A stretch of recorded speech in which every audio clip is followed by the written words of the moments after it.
చూసారా ఫ్రెండ్స్, అవి మనం మాట్లాడుతున్నాం, ఇక్కడ రీసౌండ్ వస్తుందన్నమాట. మన సౌండ్ విని, మన చెప్పుల బూట్ల శబ్దం విని అవి ఏం చేస్తున్నాయంటే లేస్తున్నాయి, ఒకటొకటి లేచి చక్కగాను అవి తిరుగుతున్నాయి. సెక్యూరిటీ అన్నమాట. ఎంత డేంజర్ అండి! అవి కుట్టిందంటే మాత్రం చాలా డేంజర్ ఫ్రెండ్స్. చాలా సేపు బాధపడతాం అనమాట. అందులో విషయం ఉంటుంది, ఫీవర్ వచ్చేస్తుంది, జ్వరం వచ్చి 2-3 రోజులు లేవరన్నమాట. కనుక అది ఒక మినిమం 5 లీటర్స్, 5 లీటర్స్ తేనె, ఒరిజినల్ తేనండి, ప్యూర్.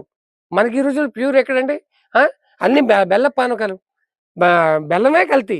ఎందుకంటే పంచదార బత్తాలు తెచ్చేసి బెల్ల పెనంలో పోసేసి బెల్లం తయారు చేస్తున్నారు. అందుకే బెల్లము ఇదివరకు మంచి కలర్ ఉండేది, ఒరిజినల్ కలరు. ఆ కలర్ పోయి ఇప్పుడేమైంది? వైటిష్ వస్తుంది. అంత పంచదార ఇది. దాంట్లోంచి మళ్ళీ ఏం చేస్తారంటే పానకం తేనె కింద మార్చేసి మనకిచ్చేస్తున్నారు. మనకొచ్చే తేనె అంతా కూడా పానకం పానకం తేనెననమాట.